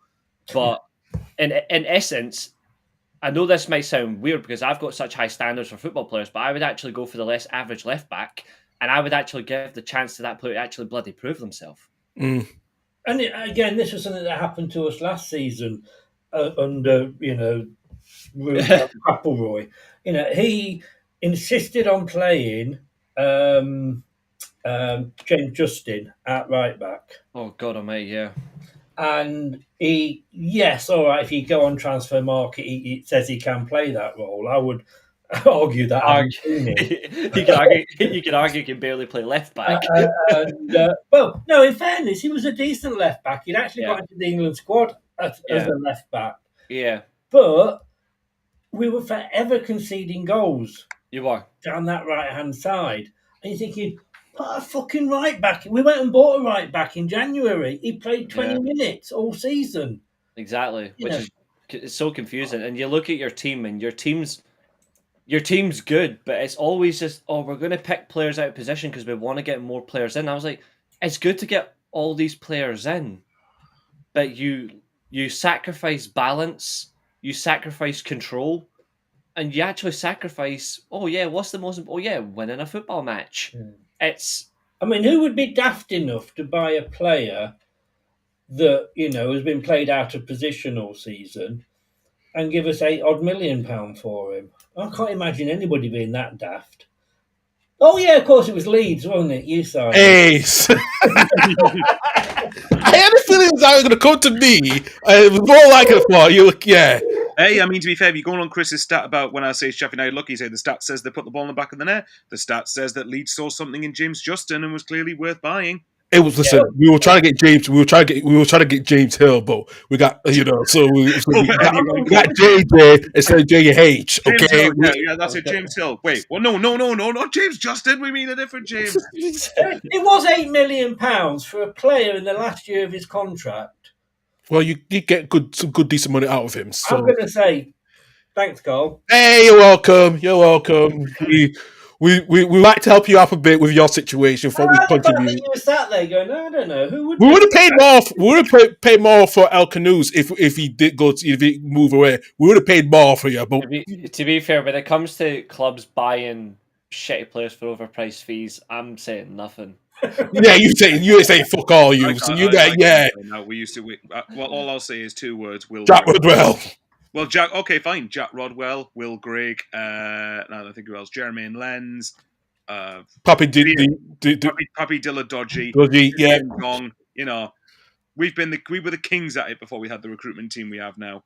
Fair. That's a fair point. That's a fair point. Right. Briefly, we're going to just talk about Northern Ireland's 2-0 against Slovakia. They are actually on level with Germany ahead of their game to this week, this coming up as well. They play against Germany at Windsor Park. But Michael, your boy Trey Holmes got his first goal, but it was actually a good goal if you didn't see it. I did see it. Yeah. And I believe, was it a Newcastle keeper? Was it who was in the goal for them? Duvadka, yeah, the Burnley, yeah, Burnley goal. Oh, yeah, that was quite sweet. Not that I really care too much, but no, it was a really good goal. The only thing I really care about again is that Hume doesn't get injured. But like with all of our players going away, so we'll wait and see. But no, the goal itself was very good. He should be proud. I should be proud. And a big win for them as well, of course. It is a chance because, like I said, it's a freeway in Group A between them, Slovakia, and Germany now. So I'm looking forward. I am looking forward to that. To be fair, Germany had an easy game the other day. They did play Luxembourg. They won 4-0, but like Luxembourg all game only had one shot. Yeah. Germany. I don't know how Germany didn't score more. They had 26 shots and they had 85% possession. Can you imagine announced Germany 0, Luxembourg 1? Oh, I would, as a Germany fan, I would genuinely, I would run and jump out of a window head first on Who the beat concrete. Germany? Because they've lost one game, haven't they? They lost. It was actually not too long ago, and it was absolutely embarrassing. It was Slovakia. Yeah. It was in September. Yeah, Slovakia beat them 2-0. Right. Yeah. But to be fair though, Germany did beat Ireland, Northern Ireland 3-1 at the start of the month. So like, it's not much of a difference. But like, it is close that group, isn't it? Yeah, it is. Some of the bloody players in this Germany squad, that pisses me off more than Steve Clark, to be fair. Is there any of your teams you can be? I mean, come on, you've got a few to choose from. There must be one of your teams you're happy about. Well, yeah. At least the Germany, Manchester United, Rangers, take your pick. Yeah. Oh, to be fair, being free from that pleb, Russell Martin's the same. To be fair, last month alone, you look at pure carnage of football. Italy battered Estonia 5-0, and then only 3 days later they beat Israel 5-4. Like that is football carnage. It is football carnage, bloody indeed. Actually, and this is how good this game was. But I'm not even joking, right? It was Italy scored an own goal, Israel go 1 up in the 16th minute, then Israel go up 2-0, 52nd minute. It goes 1-1 because Moise Keane scores his first goal in the 40th minute. Then Perret scores in the 52nd minute. Keane scores his second goal 2 minutes later. Then Bastoni scores the 81st minute. Then Bastoni scores an own goal. Raspadori, then Bastoni own goal, sorry. Then Tonali in the 91st minute winner. And I'm like, fucking football, eh? Yeah. It's why we love it, isn't it? It is. But you'll love this part, Chris. It was 5-4, both teams playing a 4-4-2. Not wrong with a good 4-4-2. Absolutely. Reese, I know before you go, because you got your Crown Jewel show you need to do shortly. Starts at 1 o'clock, but don't worry, I've got everything set up in the side anyway, so I can just jump in afterwards, so don't worry. Fair enough. Well, let's get on to the last segment of the show. We'll talk about maybe the return of Steve Gerrard. What do you expect if he does come back? Because we know that Daniel Rowe is also still linked with the job, but we know that Gerrard's had talks in London with the board, and especially your bloody Union Bears, man. It just bombarded the bus, and you had to go in a bloody car to get out of there. You got the nightmares over after 123 days, but if Gerrard does come back, is this going to be a big job for him? Especially now he's going to have the fans back in, especially after when you won the title when it was COVID. How huge a risk is it? Can I say very quickly? Is it a big job for him? Yeah, of course. It's really annoying that I hate Liverpool and all that shit, but I hate the fact that I did it randomly last week and I can actually do his fucking accent and it really annoys me. I mean, it's just random. All of a sudden it was, yeah, cool. I remember that, yeah. Do a little segment where you just ask Reese like open-ended, close-ended questions and go, is Russell Martin a stripper? Yeah, of course. I mean, I'll gladly do that for the next 2 minutes if you want me to. I will gladly do that before I go. You can do questions like that, and I'll go on then. Sorry, go on. What was the question? Was about how big a job it would be for Gerrard, I suppose, after the lovely Russell Martin destroying everything, pretty much. It's a massive job for him, and if you look at circumstance, Russell Martin did play for Rangers, but he wasn't exactly that good anyway. But like, you've brought him into a job where he underperformed at Southampton, extremely underperformed with how they actually got into the Premier League. Near enough record points total. They didn't bottle it, but nearly records point total for actually getting relegated and then getting sacked from his job.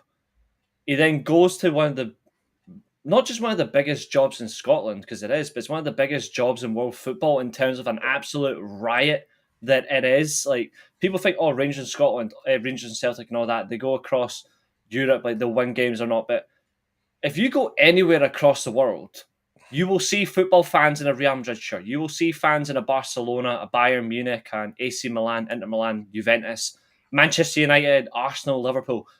You will see fans in those shirts. But 9 times out of 10, in any freaking country that watches football, you're going to see someone wearing a Rangers shirt or a Celtic shirt because it's so popular, the old firm. The pressure to manage either of those clubs is astronomical. In my opinion, it's bigger than any international job. It's bigger than that. And it's because of the pressure. You can lose one game. You can lose one game in Scotland, and people already say the title's already over. That might sound like a joke to people because there's only 12 teams in the league. But it's the level of, if Rangers were to lose the first game of the season, say 2-0 to just random teams, say it was Kilmarnock, for example. It wasn't, but say it was Kilmarnock, the Rangers lost 2-0. And then Celtic won the first league game of the season against, say, Hearts or Hibs, and they won 4-0. Already, people are saying, oh, league's done. Because it doesn't matter how many times Rangers and Celtic play each other throughout all the season, Rangers have to get at least 9 points out of 12, or at least 10 points out of 12, 3 wins and a draw, to at least eclipse Celtic to the league title. And that includes the split, which is stupid.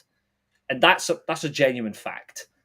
So you look at that already. I agree with Martin O'Neill said the other day. Martin O'Neill came out and said that, yes, if Gerrard gets a job, he's familiar with the club, the fans are familiar with him, they know what football he brings.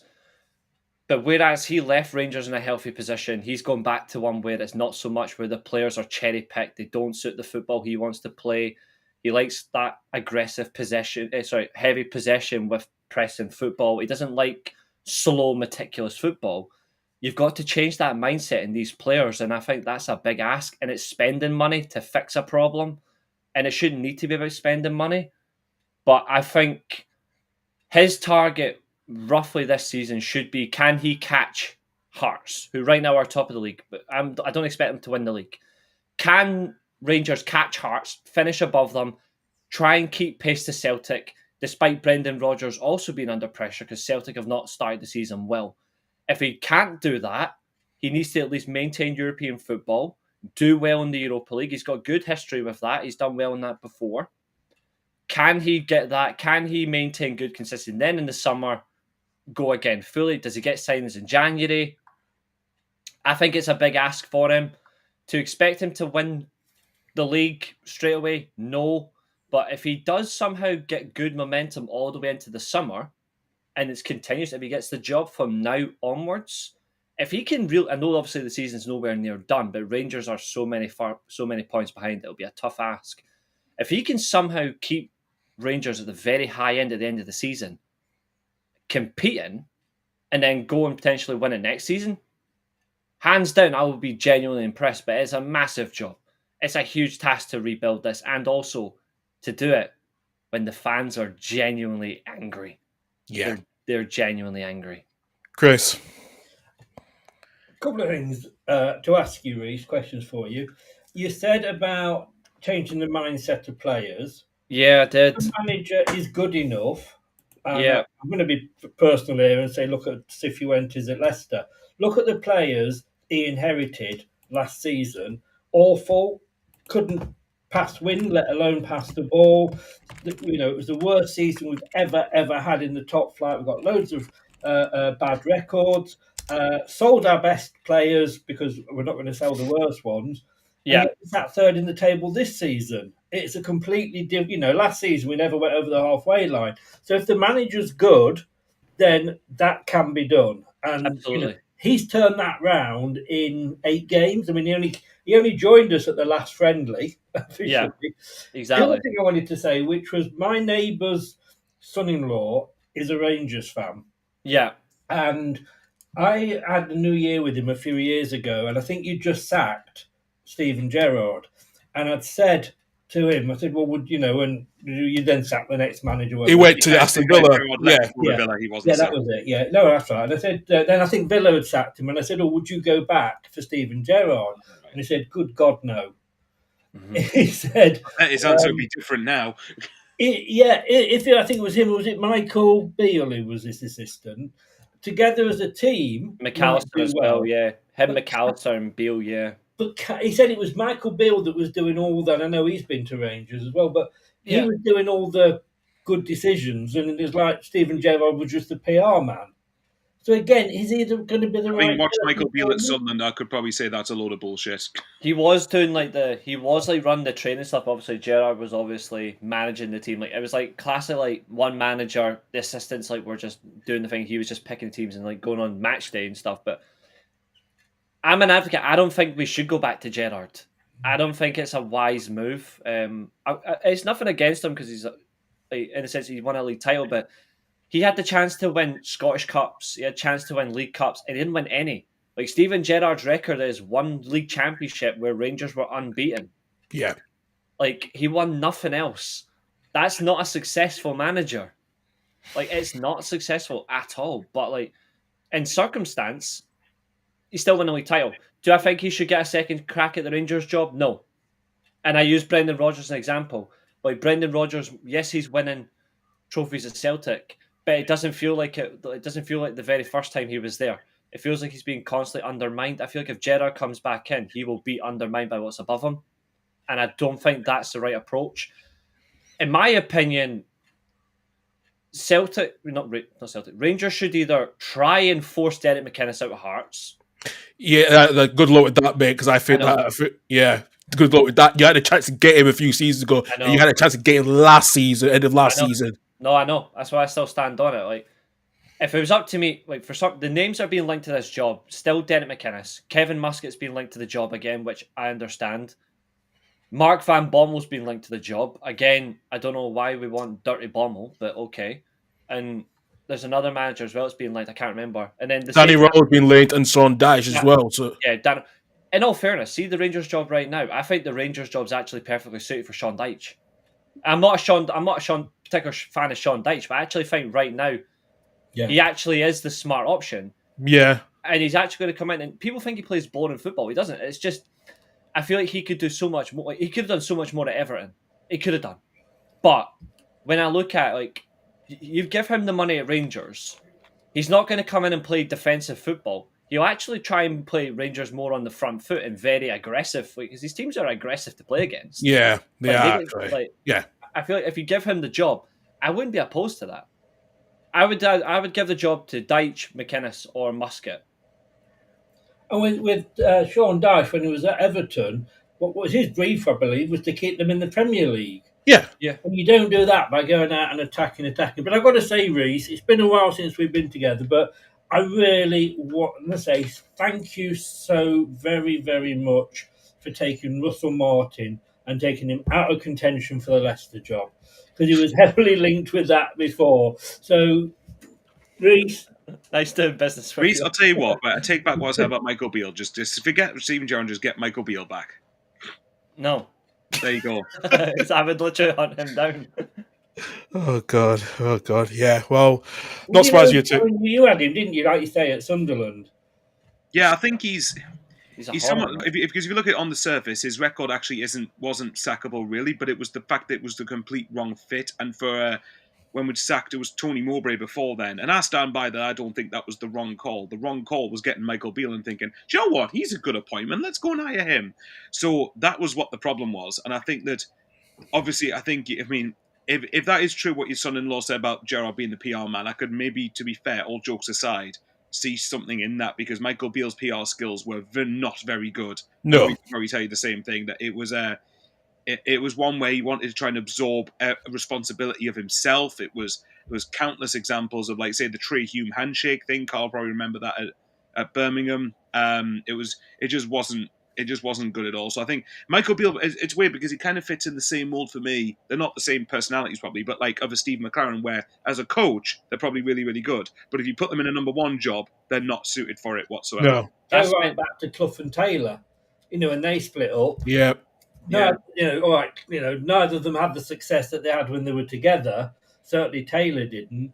And it's the same with Nigel Pearson when he had Craig Shakespeare, rest in peace, and Steve Walsh, rest in peace. When they had those three together, but when they split up, none of them particularly did well. Yeah. Although Craig did help us win the Premier League, of course. Just like throw that. It's in. like a component in that group, aren't you? Yeah, they do something on their own. That's true. That's fine. Like, there's no shame in being a good number two in football if you've got a great number one. Like, it's the same with all sports in general, not just that in American football, even in basketball. It's actually not. But another prime example of a great number one and a great number two, like a Scottish example, is Walter Smith and Ali McCoist. Yes, like they were brilliant. They were brilliant together at Rangers, and it wasn't Ali's fault what happened. But Ali, to be fair, actually started his first full season well. Rangers, it's just the financial situation cost them. Where Rangers were actually, if the situation hadn't changed, if the financial issue hadn't happened, Rangers would have won 4 in a row. McCoist would have won the league in his first attempt, but he took the second division too lightly, and it cost him his job.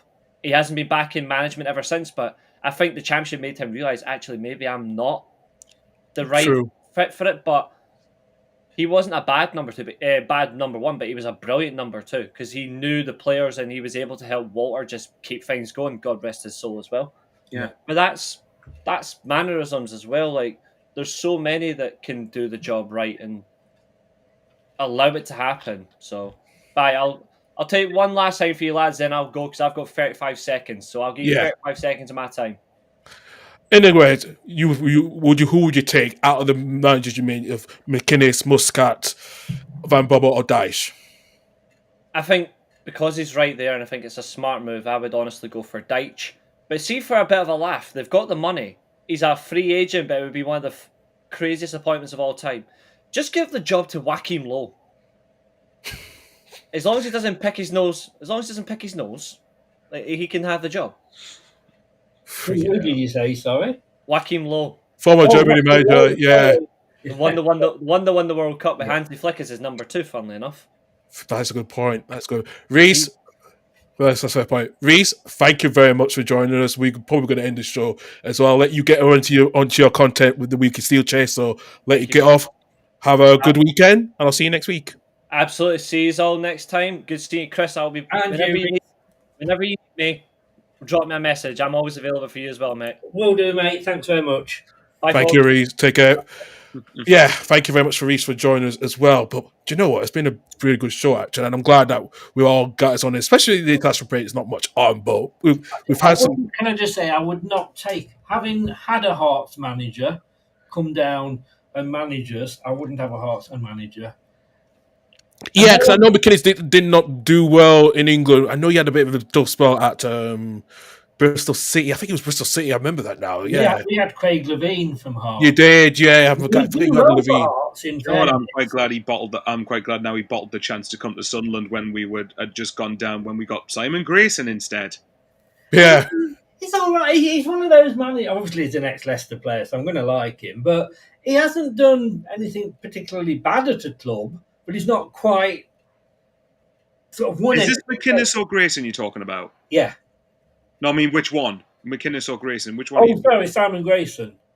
Oh, see, at Sunderland he was fucking awful. Was he? Oh, I don't. Again, you'll know better than me. I mean, to be fair, in his defence, the situation at the club was shocking. It was shit. It was shit. That's what I saw. Yeah. By the team we had shouldn't have been in the bottom three. I will stand by that till the day I die. So.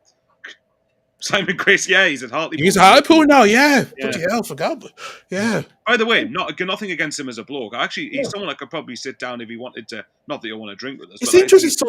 It's interesting. So much ex-managers like Great, who've managed at Grayson and Mark Hughes, and now managing the National League. Now it's so weird that these managers were managing in the Championship or middle-low Premier League clubs, not Grayson, but it's weird that how much they've Well, do you know? Yeah, it is weird because obviously it's funny how one good or bad job can really just dictate your momentum as a manager, can't it? So Yeah.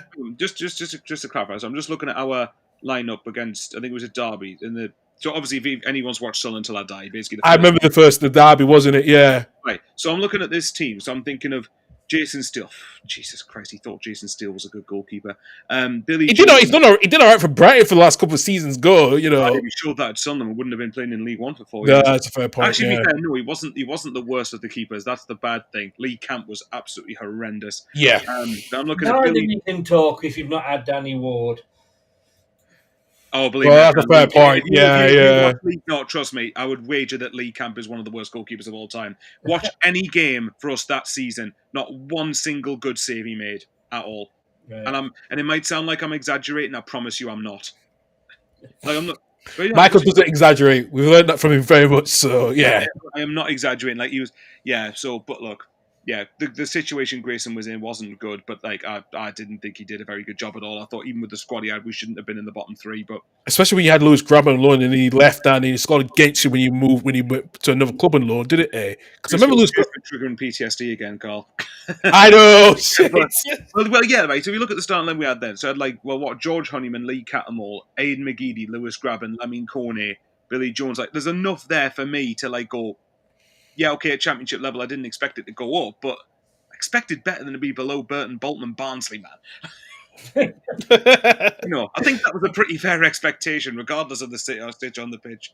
Yeah. But hey ho, it is what it is. But it is what it is. You know, it is what it we'll is. see if all three of us are in being the Prem next season anyway. Well, that's what. Listen, I'd rather 2 out of 3 of us stay up. I'd rather see Leicester come back so we can have more Chris on every Saturday with us. You know, and even when me and Doug doing the 20 Premier League review as well. So I'd rather have Leicester back up than the other team. I know Reece has the stripper clubs.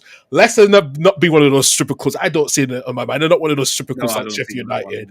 We're going to get a points deduction. So what's happening with that? What's happening with that? How the hell has this got to mid-October and this still hasn't been resolved?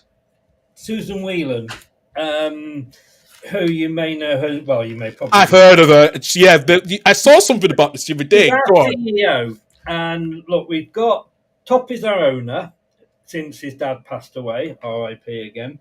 You've got John Rudkin, who is the director of football, which 99.9% of the fans hate and want him out. And then you've got Susan Whelan, who was the CEO. When Vichai died, because Susan used to be involved in the football, she was shunted aside to just look after the business side, and John Rudkin's doing the football side. I actually had on somebody that is in the sort of helps. Basically is an ex-singer that like ex-players go on match day and behind the scenes. Insider, one of the insiders, yeah. And he was on the show with me last week, and he said Susan Whelan and Top hadn't spoken for 2 years. Whoa. Now, the other rumour that I'd heard was that Susan Whelan and John Rudkin hadn't spoken for 2 years. Now, your owner, your CEO, and your director of football are the 3 people at the top. And if 2 of them are not talking, there is something wrong. Drastically wrong. Yeah. Susan Whelan, last year, she was sat with the finances on her desk, knew the deadline was coming up, and for whatever reason, and if you're a conspiracy theorist fan here, you would say that she was trying to delay it, but she sent them off late. Had she not sent them off late, we would have probably had an answer by now. But no.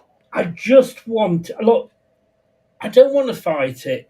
Whatever they give us, take it, and let's just get on with the fucking football. Well, that's it, because at this point, if you want to at least know the clarity of where you stand, and you want to, because imagine it's like a constant limbo. It's like, imagine if this, I bloody hope it doesn't, but imagine if this got to the end of the season and say you were in the top 2 by 6 points, but you might get a 9-point deduction. Well, then that's a horrible situation, because you're umming and ahhing about we might get top 2, or hang on, it might be playoffs, because they can't make the bloody mind up on what they want to give you. This really should have been done at the start of the season for me. Yeah. I know it's easy. We will hear in November, because that was, I think, when Everton and Forest heard in November. So I think we know before January. Like I say, just don't fight it anymore, Top. Just accept it. Every season, for the last 3 or 4 seasons, we've had this, and it's fucking annoying. I want to just play football. We're third. We've not lost it. No, we've lost one game this season. Obviously, the more we can build points up now, it doesn't matter if Yeah. how many we get taken on. Hopefully, they'll look kindly on us because we sold. I don't know. I mentioned it before, didn't I? Some club was daft enough to give us 8 million for James. Listen, 8 million was enough for you. We'll take and he sold. Yeah. But we got 10 million for McAteer, and I've got to say, as much as I hate Woodkin, he did some good business in the summer. Players we were getting money for, whose contract was up at the end of the season, but we didn't spend any money. We didn't, everybody we got in is in on loan with two of them are options to buy at the end of the season. So hopefully they'll look at that and go, yeah, fair enough. You're trying to get your house in order. We'll maybe. I just want it sorted. I just want it sorted. Yeah, no. I'm going to be honest with you. I'm not bothered if we don't come up this season because I honestly think Leeds. I'm really impressed with Sunderland's start, but I said at the start that if one of the three of you had to pick to stay up, it was going to be Leeds. And God, that hurt me to say. I'm surprised it hurts you to say that. Yeah, but I think having that extra season will actually do you. We weren't prepared when we went up. All right, Enzo leaving fucked it all up. But I think having that extra season in the second tier, I think helped you out. Yeah, I think it did. It did very much, and I think there was a lot of. I think that after that we lost the playoff final time, we had a wake after that final, and we needed, and it was a reality check for us to realize, thinking this ain't gonna be sounds. We're gonna have to bounce the books. Because that was what we needed to do. Yeah. And I think the club did it right last season of balancing the books. We had to sell Archie Gray and Somerville and Rutter and Glenn Kamara. But it worked for us because we got the players that was the right fit we needed to do. We've had to sell ours. And we've gone and got Jordan James, the ex-Birmingham player. Yeah. Oh, fucking brilliant. He's good. He's a good player. He is, yeah. He is. And he wants to come. And that's the thing. We've got him for a year with an option. 5 million he'll cost us if we want to buy him at the end of the season. Bloody hell, good deal. Aaron Ramsey, but he is on loan. He will go back to Birmingham. He got sent off after 20 minutes of his debut. And a couple of others. We've got rid. It was a huge squad we had. And, yeah, we've done what you've done, which is why I think if we don't go up, I won't be crying. No, that's a fair point. Yeah, will he be saying that though? If Coventry finish in the top two, that's gonna be the big one. Yeah. Yeah. Or if Coventry go up one way or another. Look, I don't want any other club to go out of business. Even the Coventry, even the Derby. Possibly a Leeds because we hate them. But you know what I mean? And because we've been there, we've nearly been out of business twice. And I know, I used to work and live in Bury for a couple of years, so I know what football clubs mean to these towns. And I like the fact that we might have we've got a couple of Derby matches with them this season, and we've got Derby County as well. And if they go up, fair play to them. They're for the fans. If they go up, I want them to come straight back down. But fair play to them. They didn't have a home, did they? They were playing at Birmingham, at Northampton. God, yeah. So their team, and so they deserve a little bit of glory, in fairness. But like I say, if they do go up, please come straight back down again. You never know. They might do Sunderland, especially they splash all the money out where Sunderland don't have to worry about PSI and Coventry does. So in a way, it could be. You know what it is? Actually, it's amazing how many people get so offended by the amount of money we've spent and what we've done, especially Newcastle fans, which you've had to deal with. Well, yeah. Well, it's not even just that though. It's the fact that I've even seen not Carl particularly, but some Leeds and Burnley fans going. I'm like, yeah, I've heard some of them as well. Guys, do a bit of research and look why we can actually spend that money. And with all due respect, we should be able to attract a lot of really good players. So, with the recruitment team we've got as well, and with the size of club we are, but you've got Why are fans of teams so bothered about what other teams are doing? I don't know. That's a good question. I wasn't really bothered about how much Sunderland spent the money. No, Burnley. I was just worried about ourselves. Yeah, which is fair That's enough. how I felt like. But I always said Sunderland, they got the sides because us and Sunderland were batting for the same players that we were batting for, and Sunderland got the upper hand. I said, you know what, fair play. I'm going to accept that because they got the upper hand in this, and the two reasons because Leeds were in the Premier League with the PSR, so we were a bit more strict on how much we could spend. Where Sunderland didn't have that restrictions. There's a difference why we were in the Premier League 2 seasons ago. It's amazing how many people couldn't see that. It's amazing how many. But in fairness, don't get us wrong. To some degree, I'm bothered about what some other clubs do, but only because I don't want them to get him because I think he's quite good and it might hinder our chances of staying up. More than anything else. So it's all a selfish thing. But I do get the point he's getting at. Chris was getting at before. But yeah, look. At the end of the day, you play with the cards you've been dealt. And if anyone's still watching, by the way, 1 hour 35 minutes into this, well done to you. Fair play, yeah. Yeah, it's a fair play as well. No, do you know what? It's interesting how fans, some of them look at other teams like White. It's like, don't worry about them. Worry about ourselves. Yeah. We're the ones who need to focus on ourselves if we're competing. I completely agree. I mean, but Carl, if you read what everyone else says, apparently we had no chance at the start of the season because no game's easy. But apparently now, since we've started all right, we've only started all right because we've had easy fixtures. So you've contradicted yourself there. So which one is it? Yeah, we've had that with it's down in the Championship and it's the toughest league. It doesn't matter. You're still going to go out and win the games. Yeah, exactly. The hard league. By the way, you're going to struggle. And it's now, but there's rubbish teams in the second tier, aren't there? By the way, I'll credit even Chris Wilder with this last season at Sheffield United, as much as I don't particularly like the guy, and Carl, I'll not get into it because Carl knows it and I bored him with it. But you still have to win the games. You've still got to go out and do the job. So, it doesn't matter. No, don't matter at all, actually.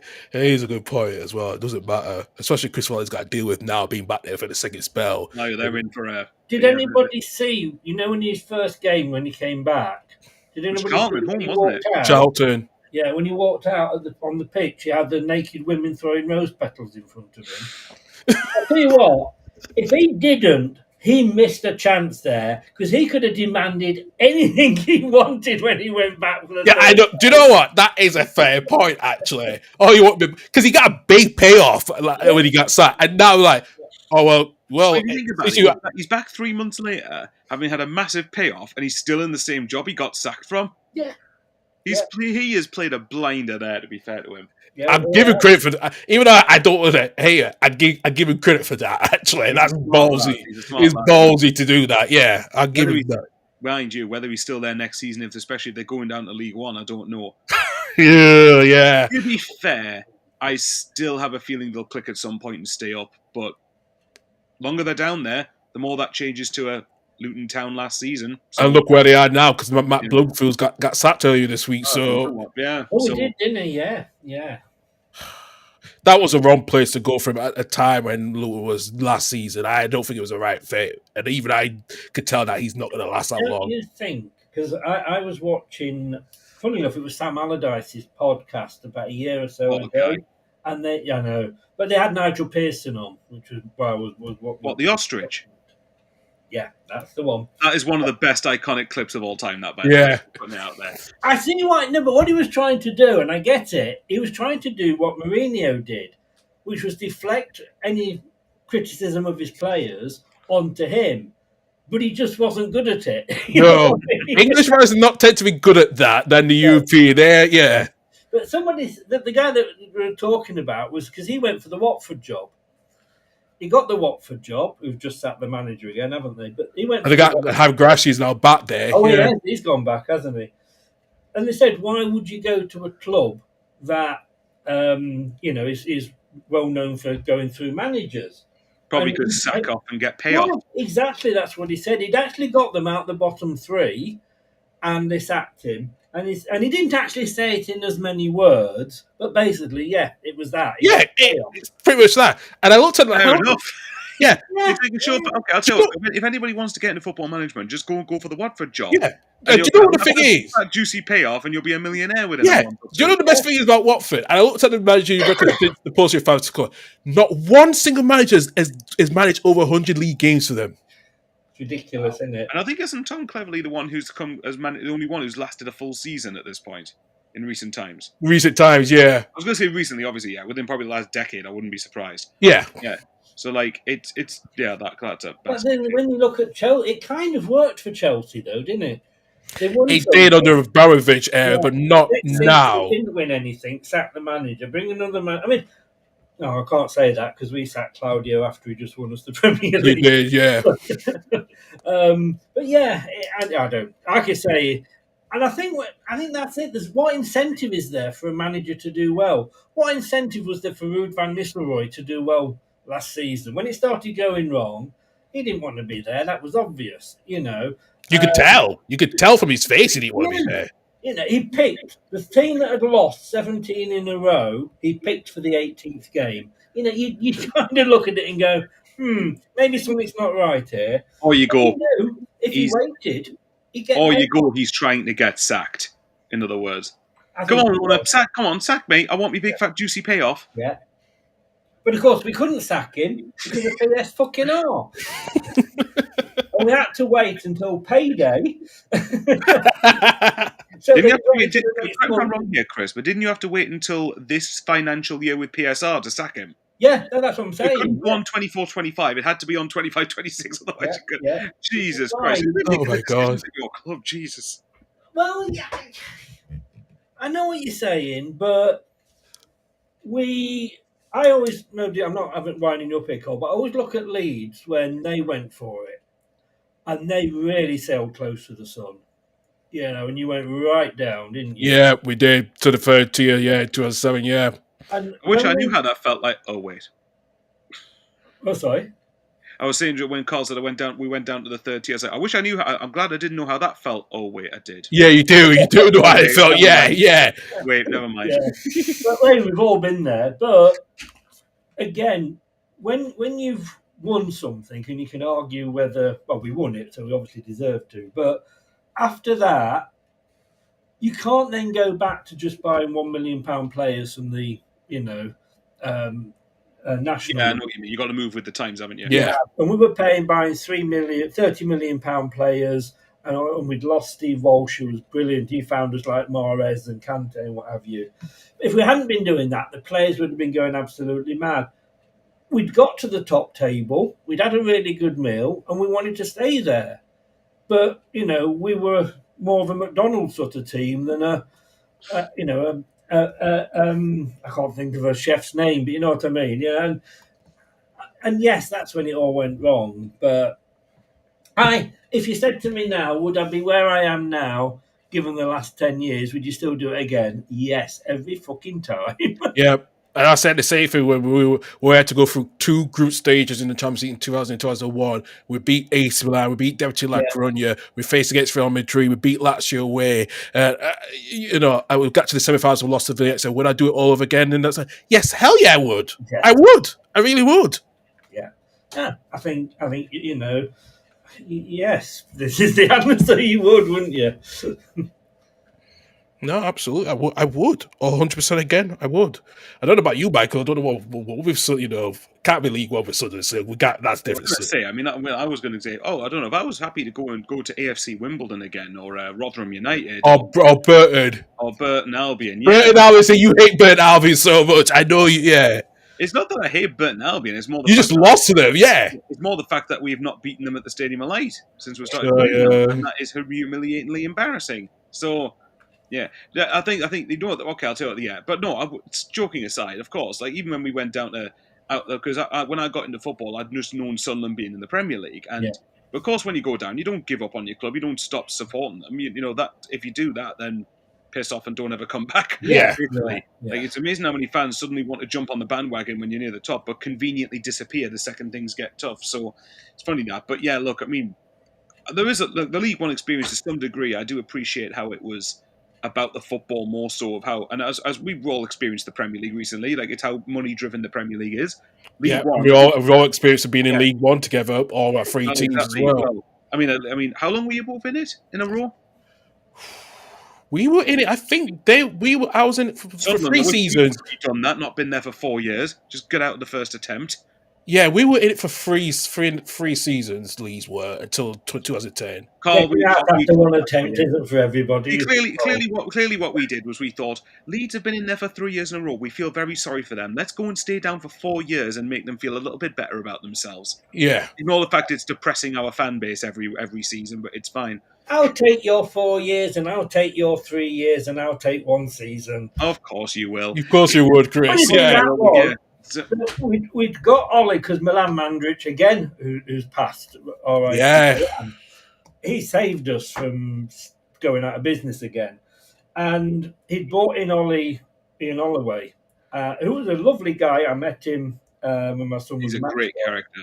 Yeah, absolutely. And I often say he was the right manager just at the wrong time. And I'll back that up because he went on to take Blackpool to the Premier League. Now, any manager that takes a club like Blackpool to the Premier League deserves some respect. But he had to go because he just got us relegated, which was not so. It was just a case of when rather than if. He then went and got the manager from Southampton, who stayed up at our expense, but they'd sacked their manager, Nigel Pearson. Came to Leicester. Rest is history. The rest is history. Yeah. Yeah. So I mean, fair enough. But you are right. Like everything happens. Whatever you go through, you always go through the club. You always go through the hard times, don't you? Hard times to make the good times better. I've just felt like I've kind of watched 95%. Well, actually, no, that's a bit harsh now. I'd say I've probably watched. I used to feel like I've watched about 95% bad, 5% good. And I'm always like, I'd like a bit more of a balance between the two and not be so much bad all the time. You've had some success at Sunderland, haven't you? Yeah, the last couple of years, I would say have been, yeah. I mean, I stand by that being in League One for us was humiliating in the first place, but I always maintain the argument, my way of looking at it is, and I've said this to Carl before, where you feel you belong in the pyramid and where you deserve to be are two separate things. 100%. So for me, I think we are where we belong now. But when we were in League One, we deserved to be in League One because we were ran atrociously. And we weren't ran well enough to get out of it. So, and just to be clear, when I say get out of it, Sunderland probably would have took that as right. When we say get out of it, do you mean going down to League Two? That's getting out of it. It's like the Championship, like the Championship season. You go right. We'll get out of the Championship after the first season, lads. I meant go back up to the Premier League, not go down to play Burton in League One. Like, just to clarify that. But yeah, you're right. You do it all. You're totally right. You are where you deserve to be. Yeah, I agree. That's it. Like I said, for me, it is because you are where you deserve to be, and that there is that as well. I also think that you can have such things as over and underperforming for the club where you want to be, but you still deserve to be at that particular point. Like I think Manchester United, for example, are not where they belong at all because they shouldn't be as bad as they are, but they deserve to be there because they have been as bad. Yeah. So both things can be true at the same time. So so it just all depends, doesn't it? But yes, Chris is right. I have seen a fair bit of I've seen the last couple of years have certainly been a little bit better. I'm quite grateful the fact that when we got into the Championship, we were only there for 3 years before going back up to the Premier League again. Because I thought we would get back up eventually, but it would took probably an extra year or two at least to get into that. And bearing in mind, as you will both now know, and if we go down, hopefully we don't, but if we do, we'll have parachute payments. And if you're a non-parachute club, it's harder to compete in the Championship now. So, there you go. There you go. There you go. Absolutely. You know what? Let's finish. Let's end the show. Gentlemen, thank you very much. Thank you, Chris, for joining us. It's been a while, and I will try to invite you back on a little bit more regularly because I want to get more news on Leicester once we get the announcement of the outcome of the decision, what's going on. So we'll get you back on. Tell everyone can find you again. All the good times are happening. Basically, what he's saying is that he doesn't rely on Ant anymore because Ant's got too much of a life now, and therefore you're more reliable to rely on for Leicester stuff. Apparently, his channels, he can't get into his channel or something. Really? He's never told us that. He doesn't keep it quiet. So we'll get more details from him. We'll ask him. He was in the other day. Like, Ant, I've got a ball to pick with you, sunshine. I don't know. I just said because he was on. I was watching the show, and he was in, but under a different name. And his name, yeah, that's what we thought. Yeah, that makes sense now. Yeah, we didn't think of that. Yeah. And I messaged him, and I went, I kind of picked up from the way you were talking to him that it was him, and I messaged him, and went, "Here's Joe Bloggs, whatever it was, you," and he goes, "Yes," and I went, well, what's happened? Because I know he's with his job, he couldn't do it, then he could, then he couldn't. So what happened was originally, so it was last summer. I think he was going to do less football content and focus more on his fitness content, and then he still kept it. I think he kept the football content because he had to do more fitness stuff, more fitness videos, as he was telling us he was going to do. So yeah, I don't know if he's now reverted back. So yeah, we could. Let's see if Leicester get in the top 2 and they start walking the league and they don't get a points deduction. See if he still does football content or not. Yeah, we'll see. I'd be surprised if he didn't, to be honest with you. But I'm only going off what he said. If you look at his Leicester channel, there's not been anything new on for a long time. It has been a while. Yeah, he did. I think there was a lot of things he said he had to go. He was going through a lot, and he realized that. I think the joy of sport lesson just didn't make him happy. Especially where things were last season. Especially, yes, none of us were last season. We're all bloody. Yeah, you probably thought, I just enjoyed it up until what part of the season did you enjoy? Up till October, and then afterwards it was terrible. First 2 months were not totally tedious. But it started off bad when we lost Enzo. That was just it was never going to get any better. I don't think he'd have kept us up as it happened, but yeah, I just for the post-match reactions, we just played the last weeks. Lather, rinse, repeat, same shit. Exactly. Different day. That was it. But yeah. Right, gentlemen. No, thanks for having us on, Carl. Yeah. No, you're welcome. Thank you very much for everyone who's still on there. We're back at the early time at 11 a.m. next Saturday once the Premier League and the Championship is back on. Myself and Mike will be back on to do the Championship review next Sunday at 8 p.m. And hopefully myself and Doug should be back on to do the 20 podcast. Hopefully it should be coming out on next Tuesday, the Tuesday after as well. So, because we did do it this past week. So we'll be back on that. But thank you to all, I guess, including Reese as well. All you have a good weekend. And we'll see you guys next Saturday. Take it for now. Bye-bye. All the best.